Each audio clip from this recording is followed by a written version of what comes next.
My name is Emily Carrington, and the day I introduced my fiancé to my family was the day I realized some people hate you not because you've failed, but because you dared to succeed differently than they expected. He wasn't flashy. He wasn't loud. But he had something none of them could ever fake: quiet integrity. Too bad my family mistook that for weakness and set out to humiliate him. Can you imagine trusting your family to welcome the person you love, only to watch them tear him down with a laugh and a look? Where are you watching from today? Tell me in the comments, and let's see how far this story travels. It started at brunch, on a sun-drenched Sunday, inside my parents' vine-wrapped Los Angeles home, the kind with pale stucco walls and lemon trees out back, where secrets simmered beneath polite smiles and clinking cutlery. I'd rehearsed my speech 100 times. Be proud, be firm, don't over-explain, I told myself as I sat between my sisters, Jade and Mallory, both lounging with mimosas like the queens of passive aggression. My parents sat across the table, my father with his usual unreadable face, and my mother with that unsettling half-smile that meant she was planning her next sharp remark. I raised my glass. "Everyone," I said, my voice stronger than I felt, "I'd like you all to meet someone very special next weekend. His name is Andrew. He's my fiancé." There was a beat of silence, like a held breath no one wanted to exhale. "He comes from an aristocratic family," I added, because I knew that's what they cared about. "And I want you all to make a good impression." Jade, my older sister by 2 years, always a step ahead in life and a step behind in grace, let out a snort. "Aristocratic? What is this, Bridgerton?" Mallory chimed in, not to be outdone. "Sounds like a prince. Will he arrive on a unicorn or just float down from heaven on a diamond-studded cloud?" I gave a tight smile, willing myself not to snap. My father said nothing, just tapped his glass twice and reached for more butter. My mother folded her napkin with theatrical care. They didn't laugh because it was funny. They laughed because they didn't believe me. "I'm serious," I said, setting my glass down. "He's humble, yes, but he comes from real wealth, old money, family values, respect." Mallory leaned in, her voice sugary. "Then why haven't we met him before now?" "Because I knew what you'd do," I wanted to say. Instead, I just said, "We wanted to take our time. We're not a reality show." That earned a scoff. I don't know what hurt more, their disbelief or their delight in it. There's a special kind of cruelty in being laughed at by people who once braided your hair and cheered at your school plays. My sisters had once been my safety net. Now they were the rope around my neck. I looked to my parents for backup, any sign of support, but my father just buttered his toast. And my mother said, "Well, let's hope he enjoys casual dining. We're not Versailles." It was the sound of 1,000 little dismissals collapsing into one. I looked at them, these people who were supposed to know my heart, and realized something cold. They didn't want to meet Andrew. They wanted to find reasons not to like him, and worse. They were already laughing at someone they hadn't even met. That night, I couldn't sleep. I lay awake listening to the soft hum of the ceiling fan in my childhood bedroom, where the floral wallpaper still bore pencil marks from when I'd measured myself growing up, dreaming of the day I'd leave and become someone they'd finally respect. And yet here I was, at 31, back under the same roof, praying my family wouldn't embarrass me in front of the man I loved. Monday morning, I padded into the kitchen early, before anyone else was up. The air smelled of cold coffee and lemon pledge. I opened a drawer, found a sticky note, and scribbled down a short grocery list: fresh basil, tablecloth, real napkins. I was willing to buy everything myself. I just needed them to try. When my mother finally shuffled in wearing her pink robe and scrolling through her phone, I cleared my throat. "Mom," I said softly. She looked up, slightly startled. "Emily, you scared me." "I was just thinking." I hesitated, suddenly unsure how to make a simple request without it sounding like a demand. "If we could prepare something nice for dinner Friday, when Andrew visits." She tilted her head. "You mean like fancy?" "No, just thoughtful, a proper meal, real dishes, something welcoming." She took a long sip of coffee. "We'll do what we can." Something about the way she said it made my skin prickle. That phrase was a trap, a hall pass for mediocrity disguised as cooperation. "I can help cook," I offered quickly. "Or set the table. I just want it to feel intentional." She waved me off. "Emily, relax, it's just dinner." But it wasn't. It was everything. It was the first time they'd meet him, the man who made me feel like I mattered, who never once asked me to be less of myself to fit into his world. I turned to find my father stepping into the kitchen, newspaper under one arm, already grumbling about traffic on La Chenega. "Dad," I said, keeping my tone light, "would you be okay if I got a few things for Friday? Fresh flowers, maybe some decent wine." He barely glanced up. "Let's not waste money on a show," he muttered. "If he's really rich, he won't care." That stung more than I expected, not just because it was dismissive, but because it implied something worse, that I was putting on an act, that Andrew's love for me was part of some performance I'd bought into, and they were merely unwilling participants. I swallowed hard and nodded. "Right, of course." No one looked up as I quietly slipped the sticky note into my purse and walked back upstairs, my chest heavy. They didn't believe me. That much was clear. But worse, they didn't care. I sat on my bed for a long time, staring out the window, watching the palm trees sway in the breeze like they had all the answers. What would Andrew think of them? Of this? He knew they were skeptical. I'd warned him. But even I hadn't anticipated the depth of their indifference. How quickly my sisters had mocked him. How easily my parents had shrugged off my plea for something as basic as decency. Maybe I was asking too much. Maybe people like us, girls who grew up with parents who smiled for the neighbors but rolled their eyes behind closed doors, weren't meant to bring home people like him. But then I thought of the way Andrew looked at me the first time I told him I didn't always feel good enough. How he said without flinching, "Anyone who makes you feel small doesn't deserve you in the room." That was the kind of wealth I wanted around me. The kind you couldn't spend or flaunt, but you felt it in your bones. That Friday he was coming. And whether or not my family showed up as the people I hoped they could be, I knew I had to show up as myself. Friday afternoon arrived with a heat that clung to everything: the sidewalks, the sky, the back of my neck. Pasadena in spring always carried this odd mix of sweetness and stillness, but today it felt like the air was holding its breath with me. Andrew would be arriving in less than an hour. I pulled up to my parents' modest ranch-style house, heart pounding, arms full of things I'd picked up on the way. A bottle of wine Andrew liked, fresh peonies from the farmer's market, and a small dessert from his favorite French bakery in Echo Park. I stepped through the front door, immediately hit by the scent of something burning. "Mom," I called out, closing the door behind me. "I brought a few." I stopped mid-sentence.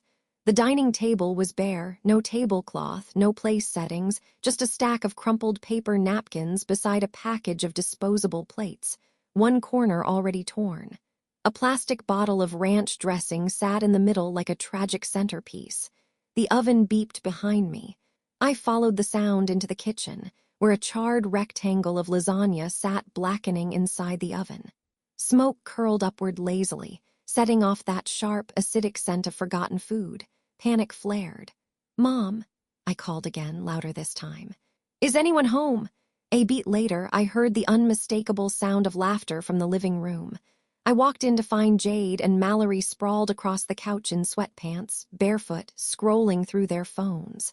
Mallory had her hair twisted into a wet bun, and Jade looked like she just rolled out of a nap. They barely looked up. "Oh, look," Jade said flatly, "the bride-to-be is here." "I thought you said this was supposed to be a fancy dinner," Mallory added, eyes glued to her phone. "Didn't realize it was BYO wedding planner." I took a breath, willing myself not to snap. "He'll be here soon. Could you maybe get dressed, help with the table?" Jade arched an eyebrow. "If he's so rich, Em, he won't mind a little mess." The way she said it, so flippant, so smug, made my heart twist. I looked down at the wine bottle in my hand, the flowers cradled in my arm like an afterthought now. "I just asked for one thing, a little effort." Mallory sat up, finally glancing at me. "This is effort. You're lucky we didn't just cancel." I turned away before they could see the tears forming. Walked back into the kitchen, opened drawers blindly, looking for something, anything, to salvage the night. I found the emergency tablecloth wedged beneath old placemats and drawer liners, the kind with faint mustard stains and edges that curled like aging paper. It would have to do. As I laid it across the table, I heard my father come in through the garage door, talking to someone on speakerphone about tire rotations. He didn't greet me, just walked past into the hallway. I placed the wine carefully next to the melting tub of ranch, took out the dessert, straightened the sad paper napkins, and then I stood still, staring at the half-set table, the stained cloth, the burned lasagna, the disposable plates that crinkled at the corners like they knew they didn't belong here. This was how they welcomed him. I felt something buckle inside me, a soft, quiet heartbreak that didn't cry or scream, just sank. They hadn't tried, not even a little. The worst part wasn't the mess. It was the message, "You're not worth the effort," and yet I kept going. I trimmed the peonies and placed them in a chipped vase I found under the sink. I wiped down the chairs. I set out forks that didn't match. I did everything I could to create a dinner that looked halfway intentional, because I was too proud, too tired, and too ashamed to admit that I'd asked for something they'd never planned to give. By the time I finished, the sun was starting to dip, casting golden streaks through the windows. Andrew would be here any minute. I looked down at my hands, trembling slightly, fixed a loose strand of hair behind my ear, forced a smile into place like armor, because no matter what chaos waited behind the front door, he deserved to see me standing strong, even if I was standing alone. The doorbell rang just as the kitchen clock ticked past 6. I froze mid-motion, still clutching the edge of a paper plate I'd been debating swapping out for something, anything more dignified. But there wasn't time. The moment had arrived. I smoothed my blouse, tucked my hair behind both ears, and opened the door. And there he was. Andrew stood on the porch in his usual quiet elegance. No designer suit, no expensive cologne, no polished shoes. Just a crisp white button-down rolled at the sleeves, dark jeans, and that familiar calmness in his eyes. His bicycle, a sleek matte black road bike, leaned carefully against the railing behind him. In his hand, a modest bouquet of peonies. "They reminded me of your kindness," he said, offering them with a small smile that reached his eyes. I didn't realize I was holding my breath until it escaped in a laugh, a soft, grateful exhale of relief. He leaned in and kissed my cheek, and just like that, the storm in my chest settled. "You look beautiful," he whispered, then glanced past me inside. Ready? I wasn't. Not for what he was about to walk into, but I nodded anyway. We stepped into the house together. I could feel him take in the scent of the scorched lasagna, the hum of a rerun playing in the living room, the faint crackle of disposable napkins on the table. He didn't flinch. Jade was the first to spot us. She pushed off the couch with an exaggerated stretch, eyeing Andrew from head to toe. "So this is the prince," she said, half laughing. Mallory followed, arms crossed over her hoodie. "Did the limo break down?" Andrew smiled, not the brittle kind, but one that somehow diffused the tension without ignoring it. He extended his hand. "Andrew, it's lovely to meet you both." Jade exchanged a glance with Mallory as if silently confirming their assumptions. "You biked here?" she asked, already amused. "I live a few blocks away," he said casually, "and traffic on Orange Grove is brutal this time of day." Then he added, "Besides, the breeze felt nice. Sometimes the slow way is the best way." I watched as something flickered in Mallory's expression, confusion maybe, or disappointment that he wasn't flustered. He didn't perform, he didn't grovel, he just was. He turned to my father, who had emerged from the hallway holding a beer, eyeing Andrew with clear judgment. "Andrew, sir," he said, extending his hand again. "Thank you for welcoming me into your home." My father hesitated for a second too long, then shook his hand, muttering, "No limo today." Andrew chuckled gently. "Only for special occasions." Today felt more like a porch and peonies kind of evening. A silence fell, one of those heavy, curious ones where everyone realizes they expected one thing and got something else entirely. My mother entered last, adjusting her blouse as though preparing for a performance. Her eyes scanned Andrew's outfit, lingered on the bike visible through the window, then softened slightly when she saw the flowers. "Peonies," she said, clearly surprised. "Those are my favorite." He handed them to her with an easy grace. "Emily mentioned that. I thought you might enjoy them too." My mother blinked, taken off guard, and in that small moment I felt something shift. A tiny fracture in the wall they'd all built between themselves and the idea of someone like Andrew. Dinner was awkward at first. Jade picked at her lasagna with theatrical disgust.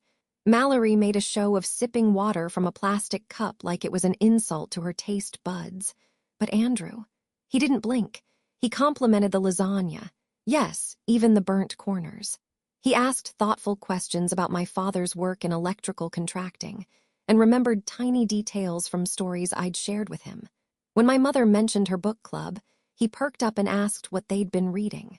Somehow, he made the nightingale sound like a national treasure. Even my father, who'd been glowering like a watchdog, began to nod along as Andrew talked about the old architecture in Pasadena and his appreciation for mid-century design. He wasn't performing. He was connecting. It was stunning to watch, not because he changed who he was to win them over, but because he refused to change. And somehow that quiet confidence did what all my begging and planning hadn't. It made them pause. He was everything they didn't expect. Not a polished banker with a Rolex and ego. Not some charming snake with 2 white teeth. He was simple, thoughtful, secure. And that was wealth they didn't recognize because it didn't come with a receipt. As I looked around the table, at my sister's uneasy expressions, my parents' stiff posture softening, I realized something else. They hadn't rejected Andrew because he didn't fit. They'd mocked him because, deep down, they knew they couldn't fake what he carried so effortlessly. Grace. Dinner smelled like scorched oregano and tension. The lasagna, burned around the edges but soft in the middle, was plated onto flimsy disposable dishes that bowed under the weight. I had tried to make the table feel intentional, folded the paper napkins into makeshift fans, lit a cheap vanilla-scented candle, but it still felt like an apology. Andrew didn't seem to notice. He sat across from me, calm and engaged, listening with genuine interest as my father launched into a long-winded tale about rewiring a historic craftsman bungalow. "That's the house off Hill Street, right?" Andrew asked at one point. "The one with the restored stained glass windows." My father blinked. "How'd you know that?" "I read about it in an architectural journal last month. They featured the whole restoration project, said the electrical work was meticulous. That was yours." My father blinked again. A beat passed. "Yeah, that was mine." He said it almost reluctantly, like he'd been caught off guard by being impressed. Jade rolled her eyes from her seat. "Oh God, don't start bonding over fuses. Next thing you know, you'll be hugging over voltage converters." Mallory laughed, and my mother gave one of her high-pitched chuckles that never quite reached her eyes. I cleared my throat, trying to steer things. "So, Andrew," I said brightly, "did you end up finishing that documentary about rural education in Appalachia?" He smiled, turning toward Mallory. "I did. You know, it's fascinating how communities with so little material wealth have such deep intellectual traditions. It really challenges how we define what it means to be rich." That was the moment the air shifted. Like she'd been waiting for the opening, my mother set down her fork with a clatter. "So," she said, voice light but laced with steel, "what's in your trust fund?" I froze mid-bite. My heart lurched. Andrew didn't blink. "That's a very layered question," he said, smiling. "I suppose it depends on how you count wealth." Mallory snorted. "So that's a no." "Not exactly," he said gently. "I grew up with a family that values legacy and impact over show. We were taught that wealth is a tool, not an identity." Jade leaned back, swirling her water with exaggerated flair. "Okay, so we're doing the money doesn't matter thing." "No," Andrew said, his tone still calm but firmer now. "I'm saying character matters more." I could feel the burn rising in my cheeks. I glanced down at my plate, trying to figure out how to rescue the evening before it spiraled any further. "Maybe we could talk about something else," I offered weakly. But the damage was already in motion. Mallory popped a bite of garlic bread into her mouth. "Just wondering what kind of trust fund baby rides a bicycle to dinner and eats on paper plates." Andrew leaned forward slightly, meeting her gaze. "I didn't come here to impress anyone," he said simply. "I came because I love your sister, and because she asked me to." Mallory didn't know what to do with that. None of them did, because there was nothing flashy to fight against, no arrogance to poke, no performance to expose, just truth, raw, steady, unshakable. A silence settled over the table. The kind that crackles. My mother cleared her throat. "Well, dessert?" I stood quickly, grateful for the out in the kitchen. I unboxed the little lemon tart Andrew had brought, dusted with powdered sugar and topped with a perfect sprig of thyme. I plated it carefully, giving myself a moment to breathe. I wanted to scream, or cry, or both. This was supposed to be a bridge, a chance for them to see what I saw in him. And instead, they kept prying, poking, trying to pull apart a man who had done nothing but show up with kindness. I carried the plates back to the table, plastering on a smile. "It's his favorite," I said, setting one in front of each of them. "From that bakery in Echo Park." My mother took a forkful with a mumbled Jade didn't touch hers, and Mallory snapped a picture of hers for the gram, murmuring, "At least he has taste in pastry." Andrew smiled at me as I sat. "You okay?" he mouthed. I nodded. Lied. He reached across the table and gently squeezed my hand. And in that quiet, wordless moment, I realized something. They didn't need to approve of him, because he already saw me in a way they never had. And he wasn't going anywhere. The lemon tart was gone, the plates scraped, the table a quiet mess of crumpled napkins and half-drunk coffee. The laughter had died hours ago, though, truthfully, it was never real to begin with. Andrew stood slowly, brushing imaginary crumbs from his jeans. He glanced around the table, that same soft smile playing at the edges of his mouth. "Thank you for the meal," he said, nodding toward my mother. "And the conversation." I stood too, heart tight in my chest. He turned toward me, and with a subtle, old-world grace that made the paper plates and plastic forks vanish from memory, he lifted my hand and kissed it. "You were brilliant tonight," he whispered. "I'll call you tomorrow." He didn't look at anyone else. Just walked to the door, opened it without fanfare, and disappeared into the night, back to his bicycle, back to peace. The door clicked shut, and all at once the silence in the room felt suffocating. I turned back to the table. My sisters were already scrolling their phones again like the entire evening had been a commercial break. "Wow," Mallory said without looking up. "Was that supposed to be romantic?" Jade laughed, still texting. "He kissed your hand, Em. Who even does that?" "This a Jane Austen reboot?" My father snorted. "You really picked a winner, huh?" I stood there, rooted. They didn't even try, not once. "You don't even know him," I said, my voice shaking slightly. My mother gave a bored sigh. "He seems fine, Emily, a little strange but harmless." "He's not strange," I snapped. "He's sincere and respectful and kinder than anyone at this table tonight." Jade finally looked up, her eyes narrowing. "Oh, come on, don't get dramatic. We were just having fun." "Fun?" I repeated, stunned. "You mocked him from the second he walked in the door." Mallory smirked. "Please, if he can't handle a little teasing, he's too soft for this family." "You weren't teasing," I said, my voice rising despite myself. "You were cruel." "Relax," my father muttered. "You act like we insulted royalty." "No," I said, staring at each of them now. "You insulted me." That silenced them. I stepped forward, my voice finally steady. "You laughed in my face the moment I told you I was engaged. You refused to make even the smallest effort. And tonight you made sure he knew exactly how little you think of him. Or me," Jade scoffed. "Oh, please, you act like we burned the house down." "You didn't need to," I said, choking on the lump rising in my throat. "You just made it perfectly clear that I'm a joke to you." There was a pause, long, sharp, and then my father chuckled like I'd just told the punchline of a really dull joke. All right, let's not get emotional." Mallory leaned back, crossing her arms. "If your fake rich fiancé can't handle a little honesty, maybe he's not so perfect after all." That broke something. I didn't cry. I didn't shout. I just walked out of the room, but not before saying, "You don't get to meet someone like him twice." I grabbed my purse off the counter, heart pounding. I didn't know where I was going, only that I couldn't stay in that house another minute. As I stepped into the dark, cool Pasadena night, I heard my sisters laugh behind me. Loud, sharp, hollow. Like they hadn't heard a single word I said. The next morning, Pasadena was unusually quiet.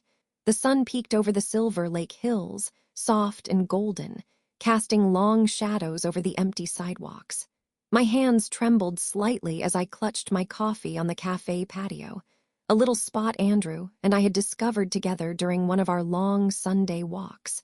It felt like a safe space, one untouched by sarcasm or judgment. I looked up every time the door opened, heart leaping at every passing shadow until finally he appeared. Andrew. He walked in like he always did, unhurried, thoughtful, calm. The world could have been on fire and he'd still carry that same quiet stillness. When he saw me, he smiled, Not the polite one, not the one he'd used at dinner, but the real one.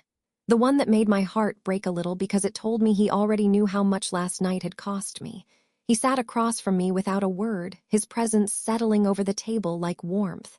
"I'm sorry," I whispered. He tilted his head. "Why?" "For them, for everything. I asked them to be respectful. I tried, but I should have known they wouldn't."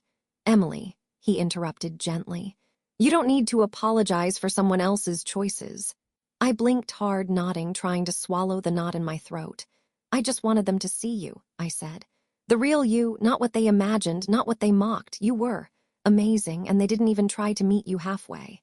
He reached across the table, brushed a strand of hair behind my ear. "It's just dinner," he said softly. "Next time will be better because we'll make it ours." His words landed deeper than they should have, because he wasn't just talking about dinner. He was talking about everything. Our space, our life, our future. A quiet tear slipped down my cheek before I could stop it. I wiped it away, embarrassed, but he didn't flinch. He just squeezed my hand, thumb brushing lightly over my knuckles. "You were kind," I whispered. "You didn't let them get to you." "They weren't seeing me," he replied. "They were seeing their own fear. I didn't come to impress them, Em. I came to see you in your world, and now that I've seen it, I know you even better." That caught me off guard. "You still want to marry into it," I said with a half laugh, half sob. "I don't want to marry into your family," he said without hesitation. "I want to marry you." The world quieted, the honking cars, the clinking spoons, even the buzz of shame in my chest, all of it dulled beneath the weight of his words. "I don't know how to fix it," I admitted. "I can't make them accept you or respect me." He nodded slowly. "You don't have to fix them, you just have to stop shrinking around them." I blinked, stunned by the truth of it. That's what I'd done for years, made myself smaller to keep peace. Bit my tongue, lowered my expectations, played the role of the understanding one while they chipped away at every part of me that dared to shine. But last night, something had cracked. Maybe it was irreparable. Maybe that was okay. "Are you mad at me?" I asked, surprising myself with the question. Andrew leaned in, his voice low and certain. "I'm in awe of you." I covered my mouth with my hand, overwhelmed. "You don't know what it's like growing up in a family where love has strings," I whispered. He nodded. "Maybe not, but I know what it's like to choose better." I looked down at our hands, mine still trembling, his steady as ever, and realized something quietly profound. Love doesn't shout. It doesn't demand. It doesn't test your worth. It just stays.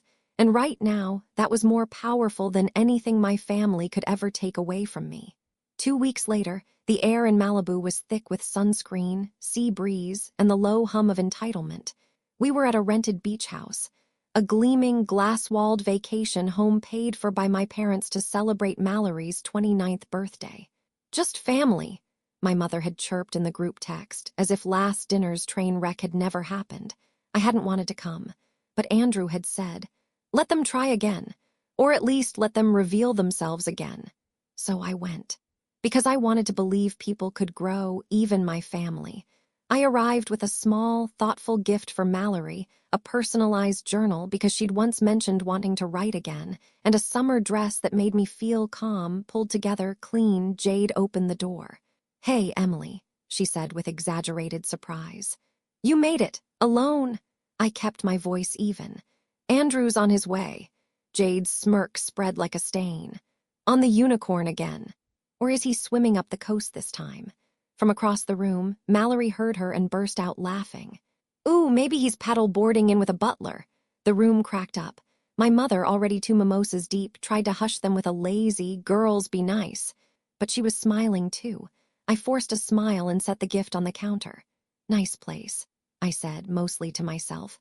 Mallory was in a silk robe, surrounded by gift bags and girlfriends. The house smelled like coconut candles and catered sushi. My father stood on the deck overlooking the ocean, beer in hand, as if none of us had ever sat in a dingy Pasadena kitchen pretending lasagna wasn't charcoal. I found a spot on the edge of the couch, glanced at my phone. No new messages. Andrew had texted that morning. "On my way soon." Bringing something for Mal, too. "See you there, Em." I tried not to stare at the clock. Mallory popped open another gift, some boutique perfume, and squealed as if it had changed her life. Across the room, Jade leaned over and whispered loudly enough for everyone to hear, "I hope Andrew wears shoes this time." My jaw clenched. My breath stayed shallow, but I didn't react. I wouldn't give them that. An hour passed. No Andrew. I checked my phone again. Finally, a new message, "Hey, love," got stuck in an unexpected meeting. "Can't make it today. We'll be there early tomorrow. I'm sorry. Please don't let them get to you. I love you." My stomach dropped, but only for a moment. He had work. He was responsible. He always communicated. There was no lie in his voice, no selfish excuse. But I could already feel the storm brewing. Sure enough, Jade looked over, watching me too closely. "Something wrong?" she asked, tone sugar-laced. I shook my head. "Just a delay. He's coming tomorrow." Mallory clutched her chest dramatically. "Oh no," his carriage turned back into a pumpkin. The laughter this time was louder, bolder, like they'd been waiting for permission to go full speed. "Maybe his gold-plated bike chain broke," Jade added. "Or he had to stop and polish his one good pair of shoes," Mallory gasped. "Or he's busy counting invisible money in his invisible bank account." The room roared. And I just stood there, holding a glass of flat lemonade, smiling like I couldn't hear my own heartbreak cracking behind my ribs. They didn't laugh because they were happy. They laughed because someone else's love threatened the tiny kingdoms they'd built on mockery and insecurity. But this time, something was different. I didn't shrink. I didn't cry. I just stared at them. Each one. And I thought to myself, your laughter doesn't mean what you think it does. And one day you'll remember this moment, and it will haunt you. The morning came quietly. For once, no one was talking. Sunlight spilled across the Malibu deck in soft, golden sheets. The waves lapped lazily at the rocks below, and a salty breeze curled through the open doors of the beach house. My sisters were scattered around the balcony with sunglasses on and coffee mugs in hand, nursing hangovers from too much Prosecco and too little grace. I sat in the corner with my own cup, silent, steady, no makeup. No effort to entertain, just me. Jade flipped through a fashion magazine she didn't care about.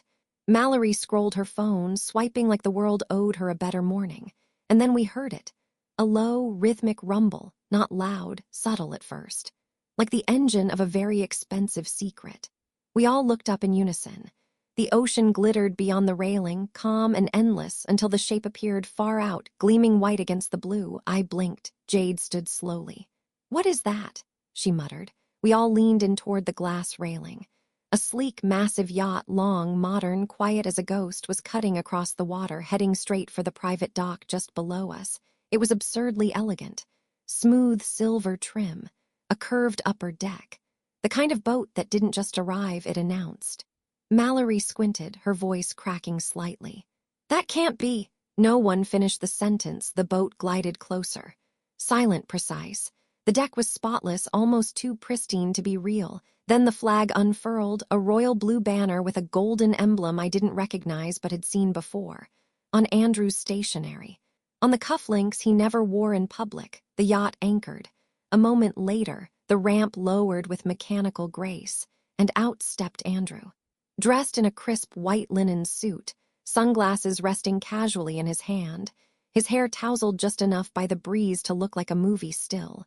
He didn't glance up at the house. He didn't check his phone. He just walked calmly along the dock, holding a box wrapped in midnight blue paper and tied with a pale gold ribbon.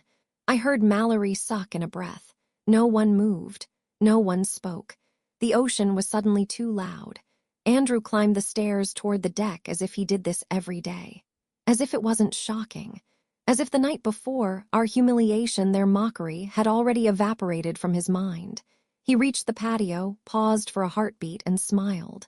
"Sorry for the delay," he said, as casually as if he'd arrived 5 minutes late to brunch. He extended the box to Mallory. "Happy birthday." She took it without a word, eyes locked on his, mouth slightly parted like she wasn't sure whether to speak or curtsy. Jade stepped back instinctively, as if unsure how to stand near someone so real. And I just stared. Because this wasn't revenge, it wasn't a performance. It was simply Andrew being who he had always been, unapologetically composed, disarmingly generous, completely unbothered by whether anyone approved. And for the first time in my life, I saw my family truly speechless, not confused. Not sarcastic, speechless. Andrew turned to me next, offering his hand like a gentleman from another time. I placed mine in his. He leaned close. "You ready?" I nodded. and together we walked toward the gleaming yacht as my sisters stood frozen in their designer robes, still holding their mugs of lukewarm coffee. None of them spoke as we walked down the dock. Behind us, silence clung to the balcony like morning mist. My sisters, my parents, they just stood there watching us. Coffee mugs suspended midair, thoughts too scrambled to form into speech. Andrew squeezed my hand gently. "You okay?" He asked under his breath. I nodded. But the truth was I wasn't sure. I wasn't used to this silence. Not from them. Their default mode was noise, sarcasm, commentary, mock applause, and now, nothing, not even a whisper. When we reached the edge of the yacht's gangway, Andrew paused and turned.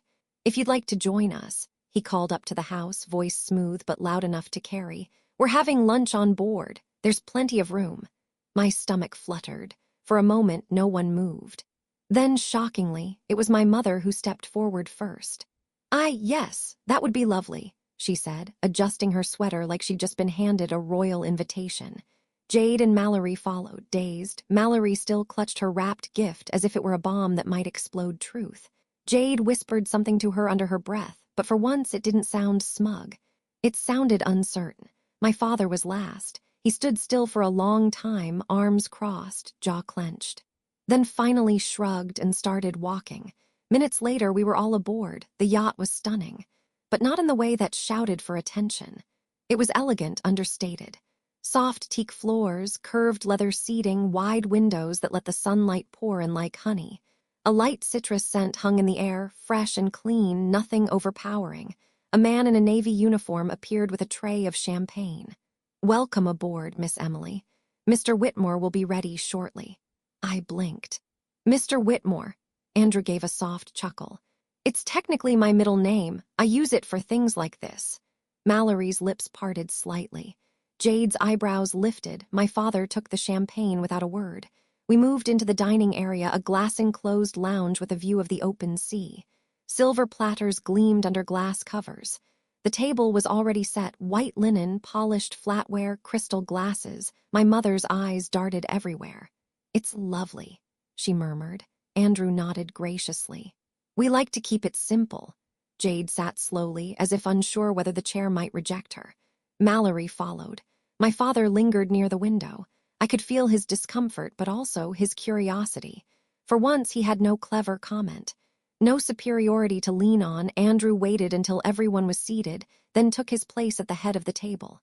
"I know last night wasn't ideal," he said, looking gently at me before glancing around the room. "So I thought today might offer a reset. A better first impression. One without distractions." A subtle jab, but he delivered it like an olive branch. Mallory cleared her throat, finally speaking. "So this is your boat," Andrew nodded. "One of them." Silence again. Even Jade didn't know what to say. Then Mallory gestured weakly to the box in her lap. It's heavy." "Open it," Andrew said. She peeled away the gold ribbon and lifted the lid. Inside was a vintage first edition poetry book, leather-bound, beautifully preserved. Mallory stared. "How did you? You once said you loved writing. I thought this might help you start again." Her throat worked around a reply, but none came. He turned to my parents. "There's wine from a vineyard I co-own in Sonoma. I hope it's to your liking." My father finally cleared his throat. "You didn't mention any of this." Andrew's smile didn't waver. "No, because none of it matters if the people at the table don't see value beyond what it buys." And just like that, my breath caught. Not because it was harsh, but because it was true. He wasn't flexing. He was clarifying. There were no price tags, no boasts, just quiet strength, deliberate grace. The kind of wealth that doesn't need applause. And slowly something began to settle over the room, not comfort exactly, but humility. I looked around the table at my family, their shifting posture, the fidgeting hands, the downcast eyes, and knew something had cracked open. Whether they'd admit it or not, they saw him now. And for once, they saw me too. The yacht gently rocked beneath us, but the world felt still.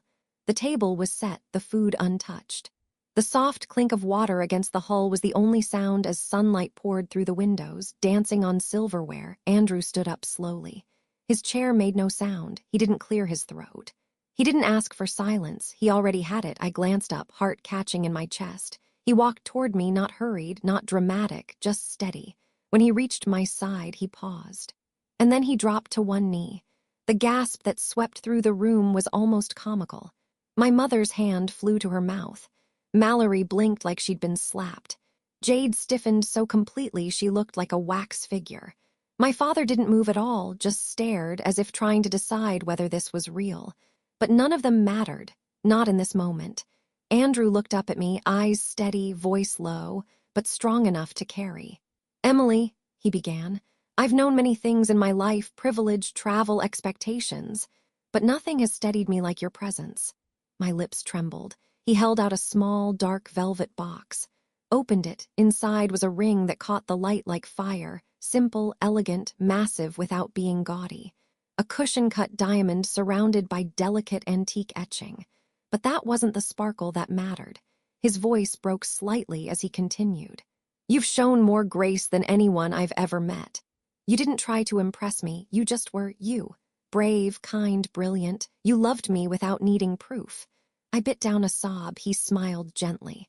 "And now I want to offer you the one thing I've never offered anyone, not because I didn't want to, but because no one ever earned it."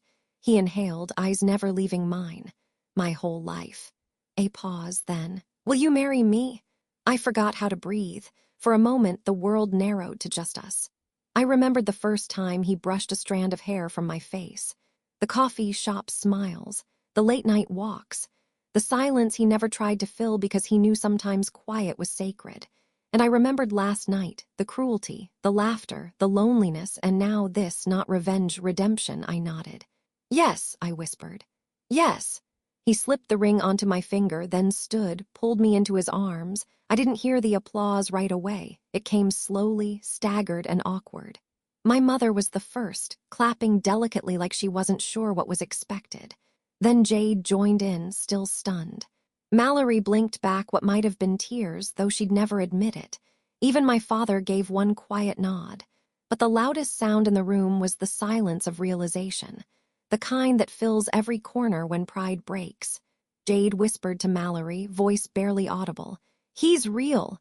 Mallory's fork clinked against her plate. She didn't pick it up again. I pulled back from Andrew, still in shock.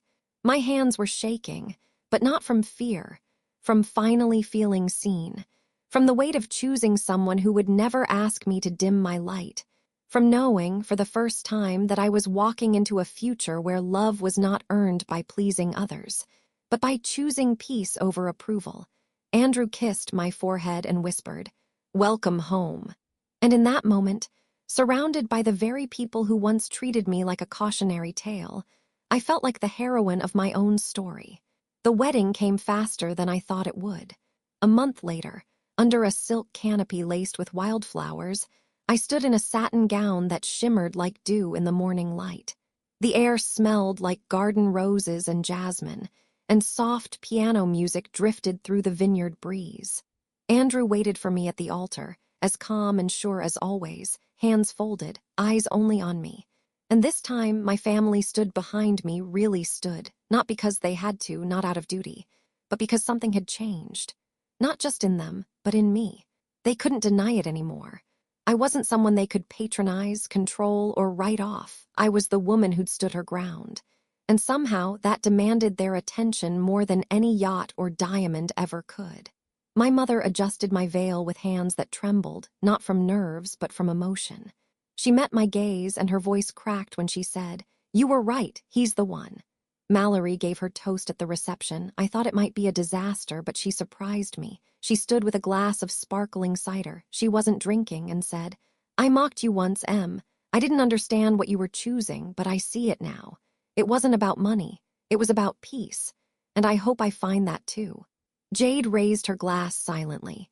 Even my father, stoic, private, pulled Andrew aside after dinner and said something low, something that made Andrew nod and clasp his shoulder. I never asked what he said. I didn't need to, because when we danced under the fairy lights strung between vineyard trees, my father watched with his arm around my mother, not judging for once, just watching. The night felt perfect, unreal, like we had all somehow emerged from the wreckage of old wounds with something soft and whole. The stars blinked high above. The laughter around us was real, not laced with ridicule. My gown swept across the stone terrace as Andrew twirled me, and I thought, this is what becoming yourself feels like. And then it happened. Just as the music shifted to a slow ballad and I leaned into him with a content sigh, the world tilted, not metaphorically, literally. I felt my knees buckle, a heat rise behind my eyes, and my vision blurred around the edges. I tried to smile, tried to say I'm fine, but my mouth wouldn't work, and the next moment I collapsed, gasps. Someone dropped a glass, chairs scraped. A scream, Jade's strong arms caught me before I hit the stone. "Emily," Andrew's voice panicked for the first time, the lights spun above me. I heard my mother shout for help, my father's footsteps running off, Mallory calling my name. I was slipping, drifting, but I wasn't scared. Because the last thing I felt was Andrew's hand in mine. The first thing I saw when I opened my eyes was white. White curtains swaying gently in the breeze. White bedsheets. A pale ceiling with soft recessed lights. Then I heard it, voices. Familiar but hushed. Like people trying not to wake me. I turned my head and found Andrew sitting at my bedside, his hands folded, elbows on his knees. His suit jacket was off, his shirt wrinkled at the sleeves, and there were dark circles under his eyes. He looked up the moment I stirred. "Emily," he breathed, rising quickly. "You're awake." I blinked slowly. "Where?" "You fainted," he said, brushing a strand of hair from my forehead. "We brought you to the hospital just to be safe. You've been resting a few hours." Panic stirred in my chest. "Did I ruin it?" Andrew smiled, kissing my hand. "You are it, nothing's ruined." The door opened and in came a kind-looking doctor holding a chart and smiling like she just delivered good news. "Mrs. Carrington?" she asked gently. "Or is it Whitmore now?"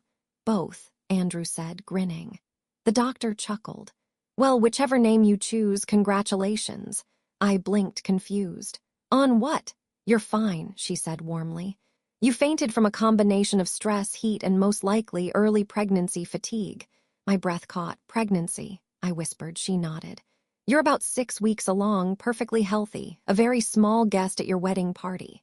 I looked at Andrew, whose jaw dropped just slightly, his expression softening into something that almost broke me. I started.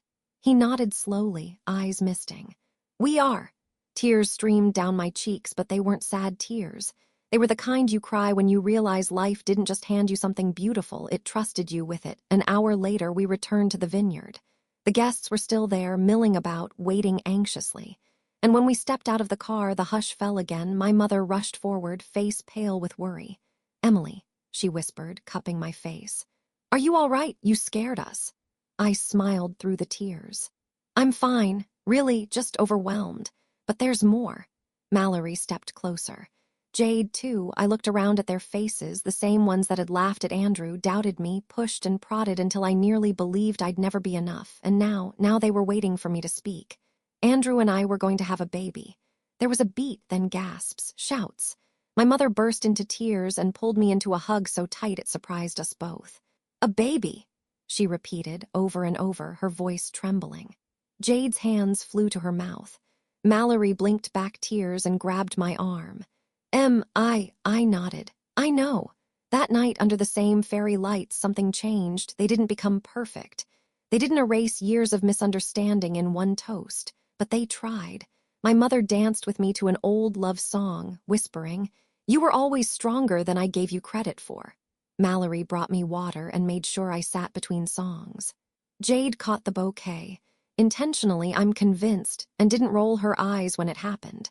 And when Andrew and I stood quietly at the edge of the vineyard, watching the stars blink awake, I felt something settle inside me. Not pride, not relief, peace. I had loved him through their disbelief. He had stood beside me through their cruelty. And together, we'd rewritten what family could look like. Because it wasn't about proving anyone wrong anymore. It was about building something right.